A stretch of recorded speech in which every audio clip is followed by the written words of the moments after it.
Assalamualaikum warahmatullahi wabarakatuh. Kembali berjumpa dengan saya Ustadz Muhammad Thoriq atau Kang To. Alhamdulillah wassalatu wassalamu ala rasulillahi wa ala alihi washabihi wa man tabi'ah wa ba'du. Masih dalam acara Balagh Posonan sesi ketiga, lanjutan daripada kitab Siyam pada Muqaddimah Al-Hadramiyah. Setelah kemarin kita bahas tentang walisi khatis shaum atau syarat sah puasa, yang mana kemarin sudah kita bahas tentang niat, di mana niat ini wajib untuk ditabyid atau untuk diinapkan, karena susah untuk membarengkan atau isanya untuk menyamakan antara awal Ramadan dengan niat ini sendiri.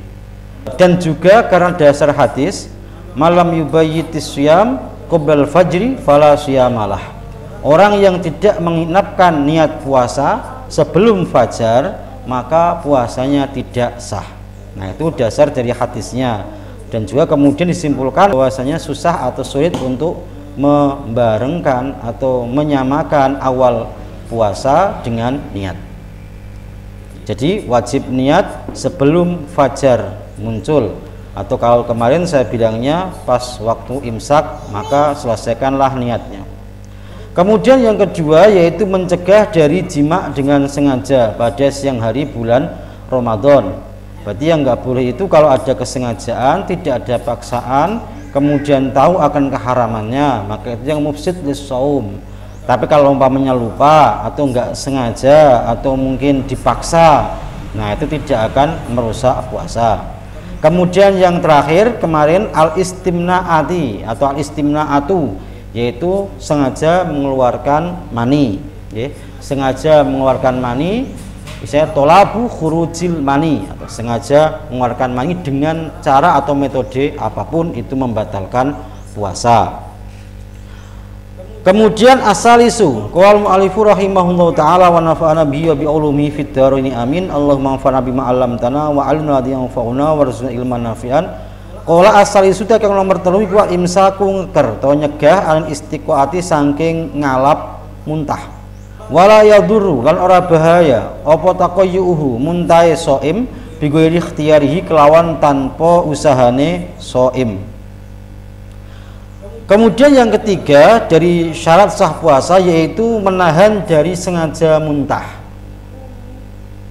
Jadi ketika ada orang itu menyengaja atau melakukan perbuatan untuk memancing keluarnya sesuatu, entah itu cairan atau makanan dari jauhnya, maka itu membatalkan puasa.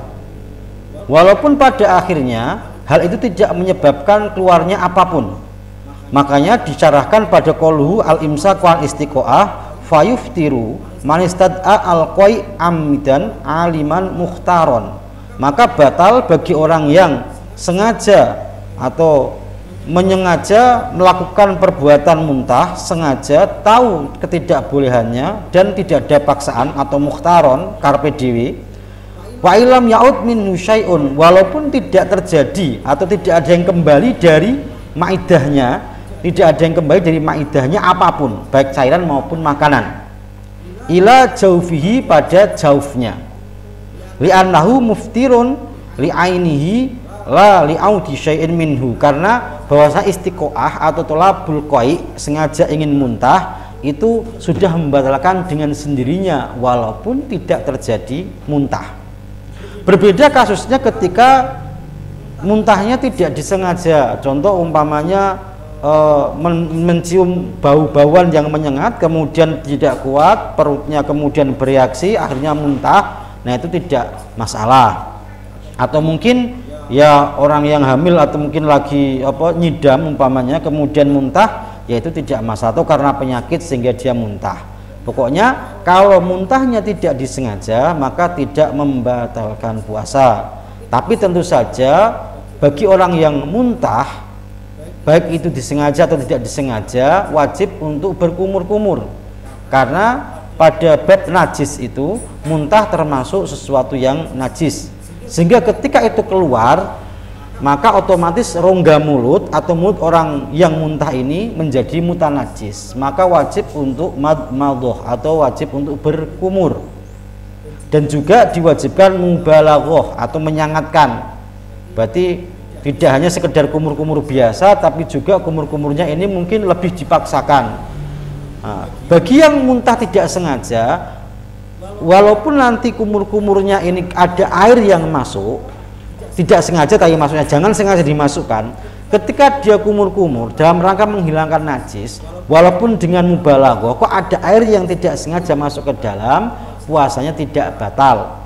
Karena ini tuntutan. Mensucikan mulut dari najis itu tuntutan, sehingga ketika nanti kok ada hal yang tidak terduga, contohnya air gak sengaja masuk ke dalam, maka tidak membatalkan. Karena ar-ridho bisyai' ridho bima yatawalladu minhu. Ketika ada perintah berkumur, maka resikonya apa? Ya resikonya sedikit banyak pasti akan ada air yang tertelan. Karena ini perintah, maka tidak masalah. Kecuali kalau kumur-kumurnya tidak makmur bih atau tidak diperintahkan. Contoh, Anda siang-siang hari Ramadan tidak ada sebab apa-apa, tiba-tiba berkumur, walaupun tidak sengaja masuk ke dalam, ya tetap itu membatalkan puasa. Nanti akan dibahas lebih lanjut. Nah, itu yang ketiga, al-imsaku al-istiqoati atau ngeker, mencegah dari sengaja atau mencari-cari muntah, ya, dari tolabul qai'. Kalaupun muntah dengan sendirinya, tidak ada sebab, tidak disengaja, maka tidak membatalkan. Ar-rabi'u kang nomor 4 iku al-imsaku nyegah andukhuli ainin, saking mlebune kahanan, jaufan ing jauf, kabatil uduni kaya jerone kuping, wal ikhliri lan napa niku bolongan ngarep, bolongan dalan ngarep min farjin saking farji, bisyarti dukhulihi kelawan syarat mlebune ain min manfatin saking manfaat maftuhin kang dibuka, wala yadur lan ora bahaya apa tasyarrubul masami ngresepe pori-pori biduhni kelawan minyak, wal kukhilan cela wal iktisai lan banyu adus. Fa'in akala mongko lamun mangan sapa wong au syariba utawa ngombe sapa wong nasian halilali au jahilan utawa ora ngerti, qalilan halis titik au kasiron utawa hale akeh, lam yuftir mongko ora batal apa poso.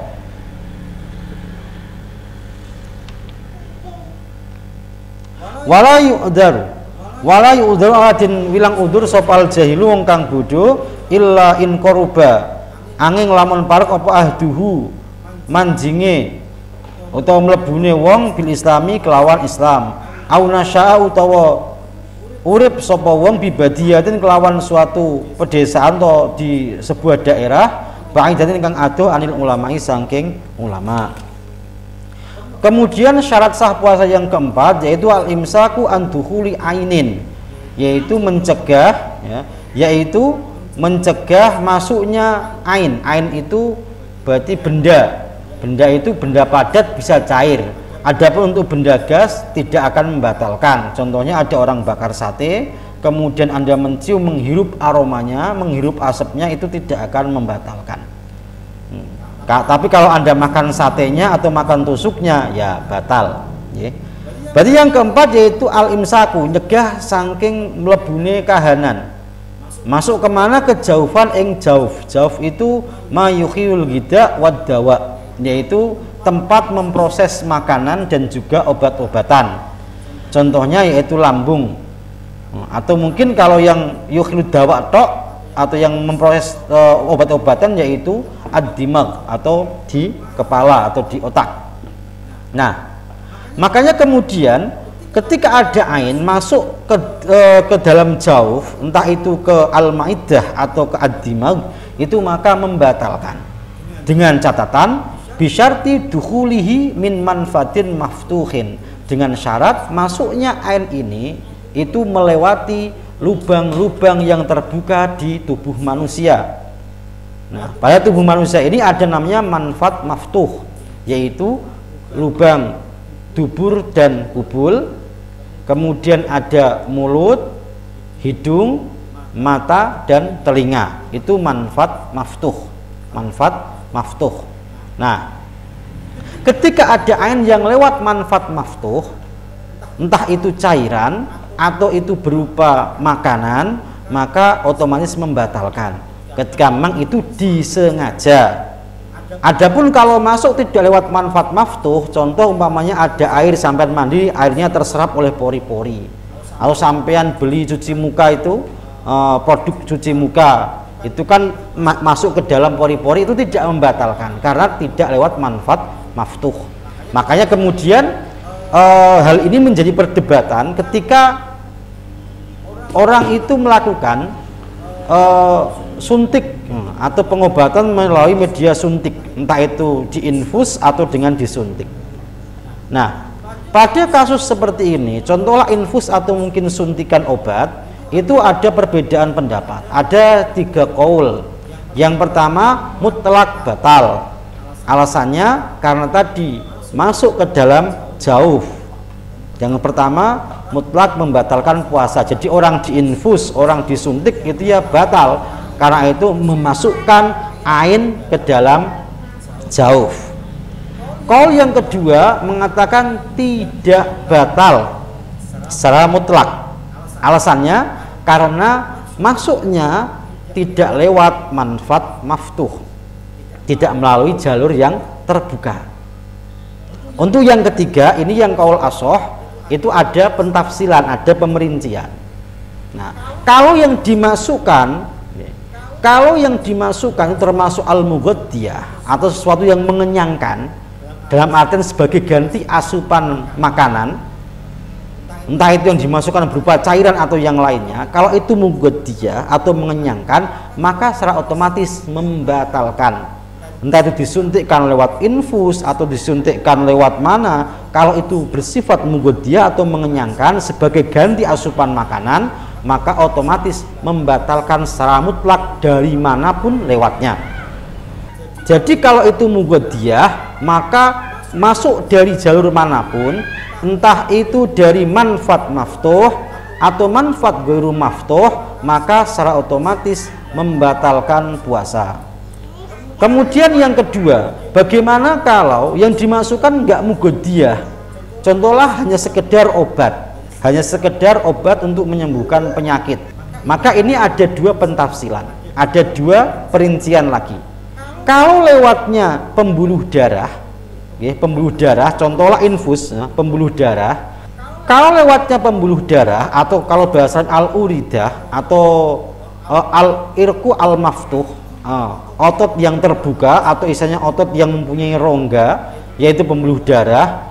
Kalau dimasukkan lewat situ, maka membatalkan karena disamakan dengan manfaat maftuh, ada jalur lubangnya.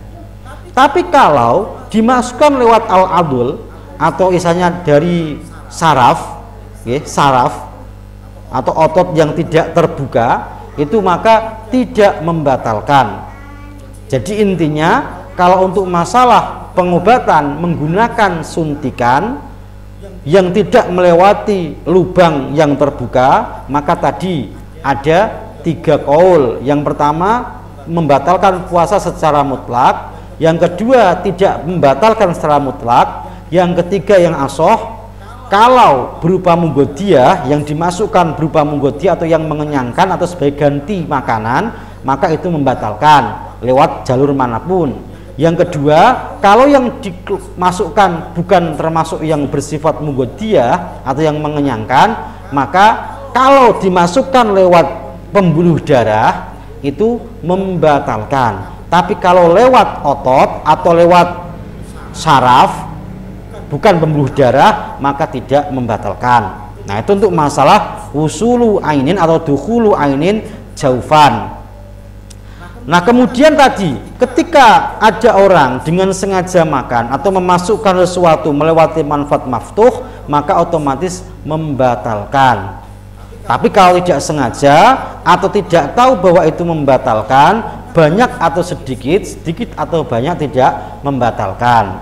Nah, kemudian siapa orang yang nggak tahu yang dibilang udzur?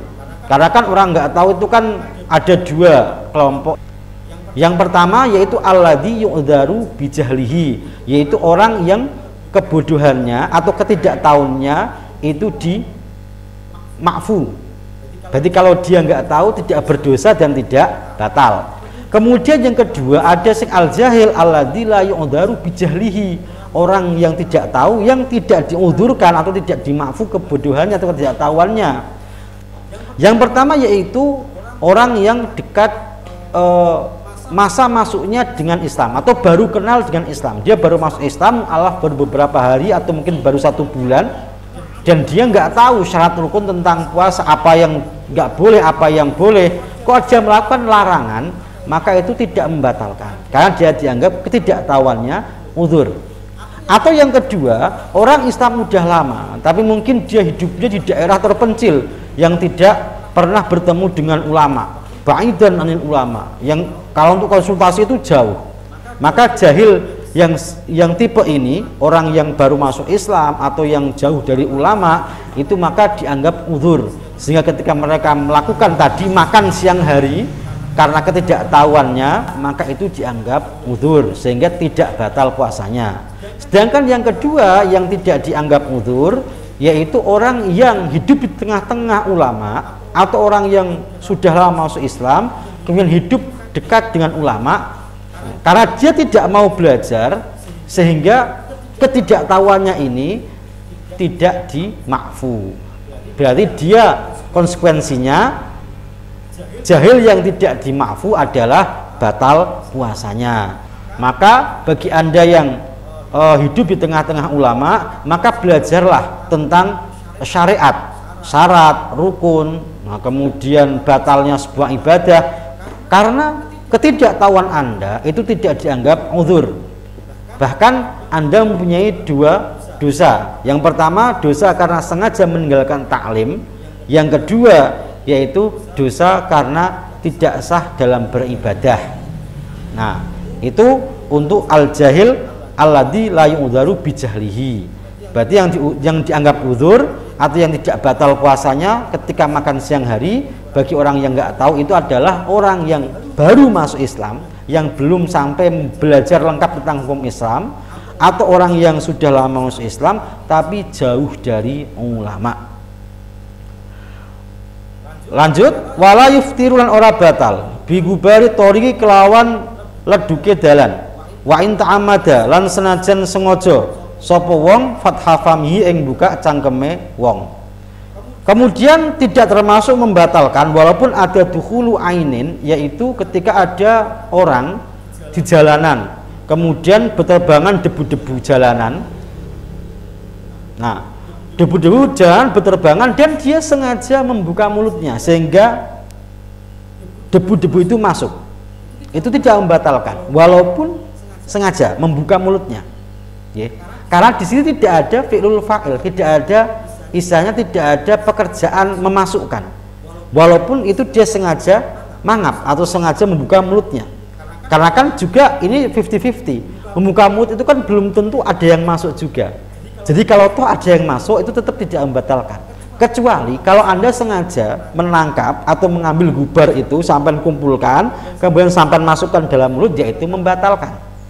Karena itu ada namanya fi'lul fa'il, ada pekerjaan untuk memasukkan ain. Tapi kalau cuma sekedar membuka mulut, kemudian ada angin yang membawa debu jalanan masuk ke dalam mulut sampean, itu tidak membatalkan. Walaupun itu masuk kategori dukhulu ainin, ya, masuknya sesuatu ke dalam mulut. Tapi karena tidak ada fi'lul fa'il, tidak ada pekerjaan untuk memasukkan, maka tidak membatalkan. Wal ora batal bibal iriki kelawan ngelek idu atau hiri kang suci al kholisi kang murni min ma'dinihi saking gon metune arrik wa in akhraja lan senajan ngetokaken sapa wong ala lisanihi ing atase lisane wong wa yuftirulan batal apa poso bijar iriki kelawan lumakune idu bima kelawan perkara bainal astani kang tetep ing dalem antarane pira-pira untu liqudratihi krana mampune wong ala majhi ing atase nglepeh ma bainal asnan wa bin nukhomati lan kelawan nukhomah to lendir kadzalika kaya mengkono-mengkono yuftiru qalhu wala bairik, dan tidak membatalkan lagi yaitu dengan menelan ludah atau idu, nih basa Jawane idu Kang, menelan ludah. tapi dengan syarat bahwasanya ludah ini suci, kemudian murni dan masih di dalam tempat keluarnya atau masih di rongga mulut. Jadi kalau umpamanya ludah ini kok sudah keluar dari rongga mulut, contohlah sampai keluar di bibir, kemudian sampean jilat sama lidah dimasukkan, itu membatalkan karena sudah keluar dari makdinnya, yaitu rongga mulut. Atau mungkin masih di dalam tapi bercampur dengan sesuatu yang najis, contohnya darah gusi atau gusi berdarah. Itu ketika bercampur dengan ludah tertelan, itu membatalkan, kecuali bagi orang yang memang mempunyai penyakit gusi berdarah yang tidak bisa berhenti. Ya karena ini kan lagi-lagi uzur. Jadi kalau itu membatalkan puasa, ya maka dia nggak akan sah puasanya. Jadi kalau bagi orang yang ibtala, ya, ibtala atau mendapatkan cobaan bidamil listati dengan apa itu darah gusi terus menerus, maka tidak batal kalau dia menelan ludah bercampur dengan darahnya gusi. Tapi kalau orang normal, contoh umpamanya Anda tiba-tiba ditonjok temennya, giginya copot terus berdarah, maka segeralah berkumur untuk mensucikan rongga mulut dan jangan sampai itu darahnya tertelan dengan ludah. Kemudian yang kedua, kholis, yaitu murni, tidak bercampur dengan yang lainnya. Jadi kalau umpamanya bercampur dengan sisa makanan yang terselip di gigi, itu maka membatalkan, maka itu membatalkan. Nah, jadi itu syarat rik atau ludah supaya tidak batal. Yang pertama murni, tidak bercampur dengan yang lainnya, walaupun itu dengan yang sisa-sisa makan di sela-sela gigi. Kemudian yang kedua, suci, tidak bercampur dengan sesuatu yang najis, contohnya darah gusi, kecuali bagi orang yang gusinya memang berpenyakit atau punya penyakit gusi berdarah terus-terusan. Kemudian yang ketiga, tidak keluar dari makdinnya, tidak keluar dari rongga mulut. Jadi kalau ada ludah keluar dari rongga mulut, walaupun baru sampai di bibir ini, kok sampai masukkan, maka itu batal. Begitu juga dengan nukhomah. Nukhomah itu lendir. Kalau lendir itu juga bisa membatalkan kalau keluar dari hadud dhohir. Contoh sampai punya lendir di hidung, keluar sampai khoisyum sini, sampai luar, sampai sedot masuk ke dalam, itu membatalkan. Atau mungkin ada riak atau lendir dari dada, nah, sampean tarik keluar, kemudian melewati apa itu mahrojnya kho, mahroj kho. Ini kan had dhohir di sini. Kalau udah lewat sini, udah masuk sini, berarti udah had dhohir. Sampai masukkan lagi, ya batal. Tapi kalau dari lendir sini, dari dalam, kok turun ke bawah dengan sendirinya, maka tidak batal. Karena itu dari jauh menuju jauh, dari batin ke batin. Tapi kalau sampai sedot, kemudian mampir dulu di mulut, sampai telan, nah itu batal. Karena kan tadi dalam keluar sampean kedalamkan lagi, itu batal. Jadi kalau untuk nukhomah itu kalau dari dalam ke dalam tidak batal, tapi kalau dikeluarkan kemudian dimasukkan ke dalam maka membatalkan. Ya, cukup sekian untuk pertemuan kali ini. Seperti biasa saya selalu mengharapkan kritik dan saran, dan juga bila ada pertanyaan atau ketidakjelasan pada materi saya, silahkan ditulis di kolom komentar. Insya Allah nanti akan saya jawab dengan sejelas-jelasnya sesuai dengan kapasitas keilmuan saya. Sekali lagi saya mengucapkan selamat menunaikan ibadah puasa, semoga kuat sampai akhir, keep strong, dan juga terus saya mengingatkan tetap di rumah, jangan keluyuran kalau tidak penting. Semoga corona cepat berlalu dan kita bisa kembali berkumpul dengan sanak saudara, bisa bersilaturahim dengan tetangga dan yang lainnya dalam kondisi aman, tentram. Walafu minkum. Assalamualaikum warahmatullahi wabarakatuh.